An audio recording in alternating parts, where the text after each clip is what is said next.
Hello, my dear Capricorn. Welcome back to Practical Mystic. Malugod na binabati ko kayo dito sa aking channel. Maraming salamat sa panonood, pakikinig. Thank you so much for your likes, shares, comments, and subscriptions. Pinapahalagahan ko ang inyong suporta. Thank you so much for helping my channel grow. Thank you. And this time, alamin natin kung ano ang mensahe ng universe para sa iyo sa buwan ng Abril. Okay? So, by the way, ang gagamitin kong mga cards ay ang Lightseer Tarot Deck, Tarot of Opposition, Beginner Tarot Deck, Karma Cards, at saka Powerful Thought Cards by Louise Hay. So, unang-una, kukuha ako ng pitong Lightseer Tarot Deck. Pitong Lightseer Tarot cards mula dito sa deck na to. Okay, so ito na lahat ang mga cards para sa'yo. Kagaya na sinabi ko kanina, kumuha ako ng pitong cards mula sa Lightseer Tarot Deck, 3 sa Beginner Tarot Deck, 2 sa Karma Cards, 3 sa Tarot of Opposition, at 2 sa Lightseer Tarot Deck. So, my dear Capricorn, let's dive in. Ang unang card na lumabas ay ang 4 of Cups. The 4 of Cups is saying na ito ang emotional water energy. So, may kinalaman ito sa iyong emosyon ngayon na kung saan totally stuck ka sa sitwasyon mo. Punong-puno ka ng regret, okay? Pagsisisi na hindi mo ito napili, tapos ito yung pinili mo, na sa katunayan ay parang ang mga oportunidad na ito or ang mga bagay na ito ay na hindi na nakapagbigay sa iyo ng excitement. Whereas ito yung pinakamalaking kupa na makapagpapasaya sa iyo. So, kaya yan, ikay malungkot o kaya nagsisisi sa nagawa mong desisyon, or maaaring ikay nangamba, no? Or kaya hindi ka grateful sa kung ano ang meron sa iyo. Kasi mas nag-e-expect ka na ito ang para sa iyo. Okay? Ito ang para sa iyo, pero dito ka nakalingon sa 3 kupa na ito. So, ibig sabihin, ikaw ay iba ang iyong pinagkakabalahan. And with the 4 of Cups, ito yung Hierophant in the upright position. This is actually the first Arcana card in your reading, my dear Capricorn. Ibig sabihin, ang universe ay willing talagang maggabay sa iyo sa iyong desisyon. So, kung ano man yung ginagawa mo sa buhay, gagabayan ka ng universe, pero makakatanggap ka ng mensahe mula sa kanya sa pamamagitan ng pag-yoga meditation. Nakaupo ka ng lotus position, in a lotus position, and by doing the meditation, you will receive downloads from the universe. Mula sa itaas, papunta siya para ihatid sa iyo ang mensahe. And nag-meditate ka, hindi lang para makatanggap ka ng mensahe sa universe, kundi para ka magiging spiritually, emotionally, and physically healthy, emotionally fulfilled. Kung nakikita mo tong taong ito, nakadama siya ng fulfillment, self-fulfillment through doing the yoga meditation. Tapos ito ang geometrical shape na ito. This symbolizes the universe guiding you, sending you a message. As you do the meditation, And in between Four of Cups and Hierophant, there we have the Hermit.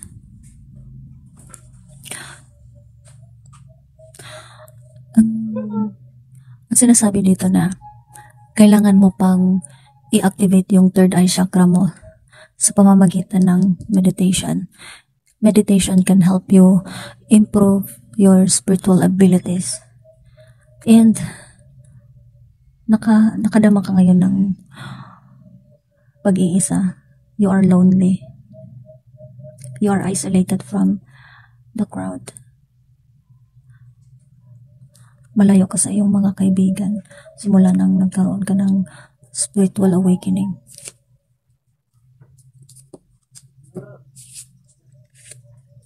And then we have here the Six of Swords. Hindi ka nakakapunta sa lugar kung saan ka dapat mapunta. Maaari sigurong ang dahilan nito ay merong taong humahadlang sa iyong destinasyon.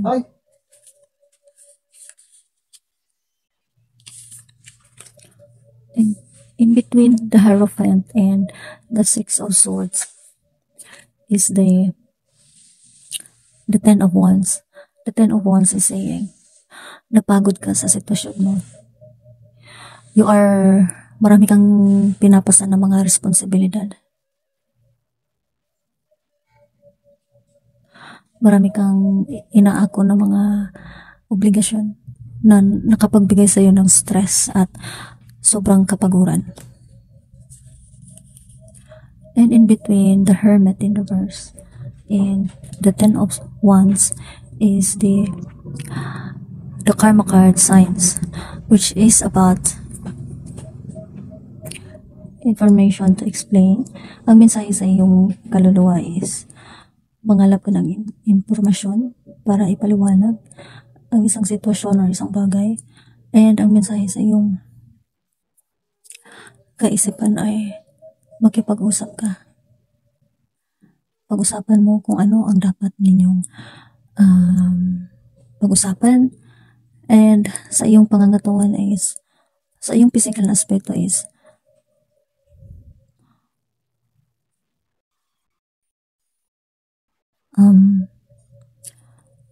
resolbahin ninyo yung humahadlang sa inyong mga sitwasyon. Kung ano yung nakapa-fluctuate sa inyong negosyo, sa inyong mga plano. Pag-isipan niyo yan. And then we have the Temperance. This is the Temperance. This is the Temperance, which is saying na nakayanan mo ng balansehin yung sarili mo. Nakayanan mo ng i-manage ang iyong masculine energy at saka feminine energy. Mula sa heartaches, mula sa kabiguan, or heartbreak, nalagpasan mo yan at nakayanan mo ng balansehin ang mga vital energies sa iyong katawan. Dahil nakatanggap ka ng tulong mula sa universe. And with the Six of Swords in reverse and the Temperance in the upright position is there we have the Knight of Pentacles na in reverse. This is reminding you na kailangan mong balansehin yung heart chakra mo. And pinapaalala ka dito na kailangan mo pa ng taas na pasensya.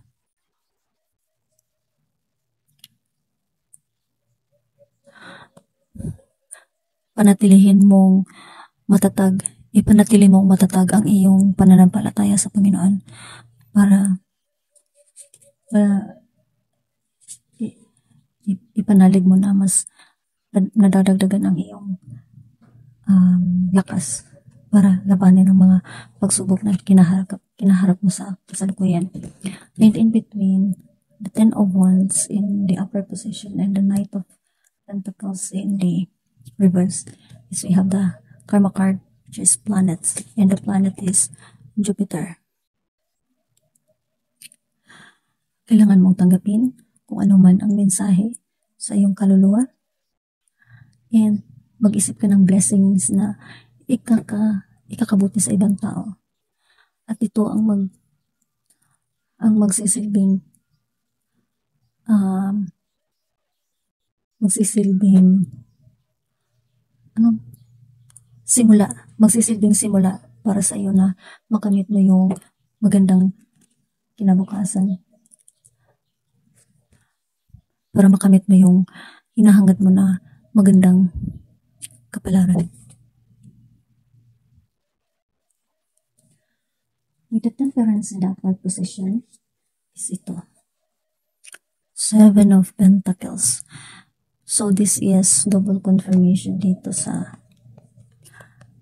the Knight of Pentacles na kailangan mo talagang panatilihin ang iyong pasensya na mataas. Panatilihin yung pasensya mo, payabungin mo yung pasensya sa paghihintay para sa nakalaang magandang kapalaran para sa iyo.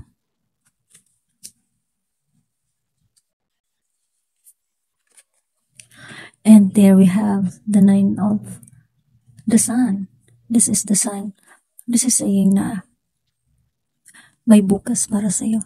Magandang kinabukasan. So, this karapat-dapat kang maging masaya, i-celebrate mo ang iyong mga simple wins sa buhay. Araw-araw dapat lagi kang grateful sa ano man ang natanggap mo para mas marami pang ibibigay sa iyo ang universe, kasi yung heart chakra mo, you are tuning into the vibration of gratitude. And of course na kung palagi kang nagpapasalamat sa lahat ng blessings na natanggap mo sa kasalukuyan, mas marami pa talagang blessings na ibibigay sa iyo ang universe in the near future, because quantum physics says that the same energy attracts the same energy. So, ibig sabihin, the more that you are thankful, the more na mas maraming pang ibibigay ang universe sa iyo para magiging mas thankful ka pa rin. Okay. And on the sixth pile is the Wheel of Fortune. The Wheel of Fortune is saying na sa ngayon, hindi mo pa na-i-enjoy yung mga pagbabago na magaganap sa iyong buhay. Kasi nahihirapan ka pang balansehin yung masculine energy mo at saka feminine energy. So for now, you just need to work on balancing yourself, balancing your chakras, and balancing your masculine and feminine energy. Nahihirapan kang maging connected sa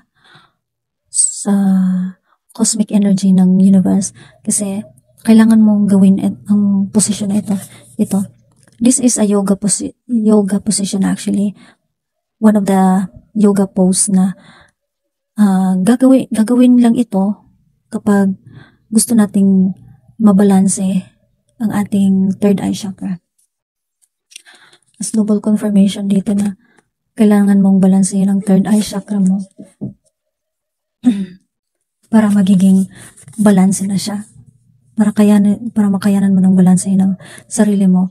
And kung makayanan mo ng balansehin ang sarili mo, ibig sabihin, activated na yung chakra mo. So, hindi ka balanse sa ngayon. Kaya, hindi mo pa masyadong nakikita kung ang magandang kinabukasan. For now, you need to tune into the vibration of good fortune by expressing gratitude and thankfulness. In between, Seven of Pentacles in the upright and the Wheel of Fortune in reverse is the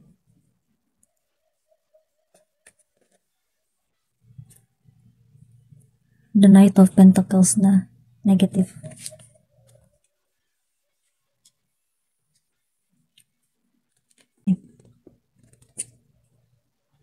Your goals will come to fruition, but later, not now. This moment indicates stasis, boredom in relationships, slowness in work. You have probably neglected affections and daily life, and this does not favor the other areas, as you should know. Connected are connected. Be methodical in expressing these issues. Ibig sabihin, itong the Knight of Pentacles na negative is triple confirmation sa Knight of Pentacles in reverse mula sa Beginner Tarot deck at saka Four of Cups in the upper position. Ibig sabihin, nagkaroon ng Knight of Pentacles in reverse ka ngayon kasi totally stuck ka. Hindi ka na masaya sa iyong mga ginagawa, sa iyong trabaho, wala nang excitement, parang hindi ka na kampante na kasama yung mga kaibigan mo. You're totally isolated for now. So, ang practical na advice sa iyo is, continue to be patient. Just continue doing what you need to do. It's okay to be isolated for now. Huwag kang mabahala kung palagi kang nag-iisa. Kasi yung pag-iisa mo, parte yan ng proseso, no? Parte yan ng self-healing or part yan ng proseso para magkatuto. And in between the Sun na positive at saka Knight of Pentacles na negative is this one. I forgive myself. So, affirm this to yourself na pinapatawad mo ng sarili mo. And as I forgive myself, as you forgive yourself, you have behind all feelings of not doing good, of not being good. As you forgive yourself, you have behind all feelings. As you forgive yourself, you leave behind all feelings of not being good enough, and you are free to love yourself. Yun. You are free to love yourself. Love yourself no matter what happens. At sa pinakahuling pile, mula sa Lightseer Tarot deck, is ito. The Moon in reverse. Ibig sabihin, ito man yung upright position. So, ibig sabihin, hindi ka pa nagkaroon ng mental clarity sa ngayon. Malabo pa para sa iyo. Na malaman ang katotohanan. Hindi mo pa masyado nakikita ang iyong magandang kapalaran, ang magandang kinabukasan. Kasi sa ngayon, pinapaalala ka ng universe na kailangan ka munang magpatuloy sa iyong self-healing or shadow work.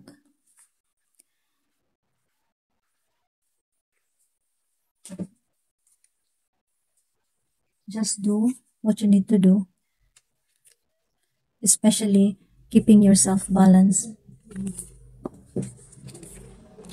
in order to reveal good fortune to you.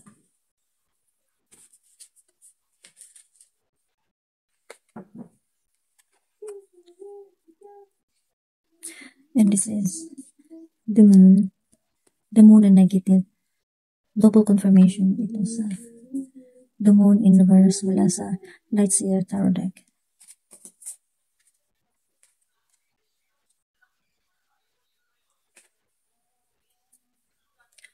Ibig sabihin, malabo pa talaga sa iyo na malaman kung ano ang plano ng universe sa iyo. Kasi, ang gusto ng universe para sa iyo is, alahanin mo muna ang sarili mo, gawin mong balansa yung sarili mo bago mo makamit itong good will of fortune. nagiging in reverse siya. Kasi ibig sabihin, hindi ka pa balance eh. Hindi mo pa kayang i-attract yung abundance ng universe. Kasi mismo, yung third eye chakra mo, yung heart chakra mo, hindi pa yan sila lahat balance eh. So, kailangan mo munang balance yan lahat ng chakras mo para mapanatiling mataas yung vibrations ng iyong enerhiya bago mo ma-attract ito. Good wheel of fortune. Okay. And you accept your own uniqueness. So, self-care is very important for you this time. Wala kang ibang dapat alahanin kundi yung sarili mo. Keep yourself balanced in order to attract abundance in the future. There is no competition and no comparison. You are different and meant to be that way. You are special and wonderful. You love yourself. Kung nakikita mo, may iba't ibang kulay yung mga mata. Ibig sabihin, iba-iba tayo ng mga katangian, iba-iba tayo ng mga abilidad at kakayahan or iba-iba ng mentalidad. So, wala talagang sinasabi ang Panginoon na si ano ay mas mataas pa sa iyo or mas higit pa sa iyo, tapos ikaw inferior. Hindi ganun ang universe. Actually, tayo lahat ay pantay-pantay sa kanyang mga mata. Pantay-pantay tayo lahat sa kanya. Tapos kung maiisip mo man na mas nahihigit pa yung mga kapatid mo or yung mga kaanak mo, kamag-anak mo, mas nahihigit pa sila. Illusion lang yun para makadama ka ng insecurity sa sarili mo. So, ang card na ito, pinapaalala ka na, accept your uniqueness. Tanggapin mo kung ano yung mga katangian na meron ka. At huwag kang lumingon. Huwag mo ikumpara yung sarili mo sa ibang tao. Kasi, hindi talaga tayo dapat nagkukumpara sa ating sarili sa ibang tao. Kasi, unang-una, iba tayo sa isa't isa. Iba tayo sa isa't isa. So, yung sinasabi na mas nahihigit pa si tapos inferior si illusion lang yan lahat. Illusion lang yon para makadama tayo ng insecurity. So this time, self-care is very important. Spend time in taking care of yourself, loving yourself, and be proud of who you are as a person.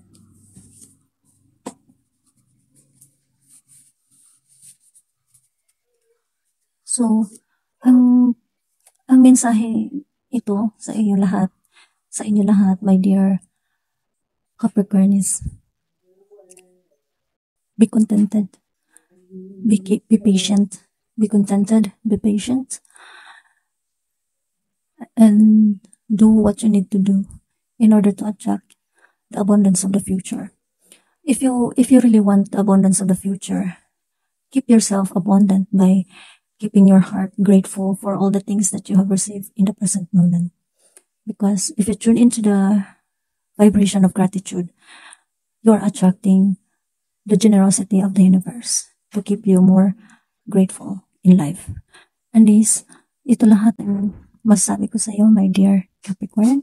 Let me pray for you. Dear universe, spirits, angels, men, sisters, and the celestial teams, thank you so much for your love, care, and support to my dear Capricorn. Thank you for you give all the desires of their hearts. Thank you so much for keeping them all patient, loving. They are experiencing struggles this time, just to keep them stronger and wiser, and developing them to become better individuals. Thank you so much for your wonderful plans for them in the future. And this I express to you. Thank you for their everything and for being their everything. Amen. And so, thank you, my dear Capricorn, for listening. Ito lang lahat ang masabi ko sa iyo. I declare clarity healing for you, love and light. See you in the next reading.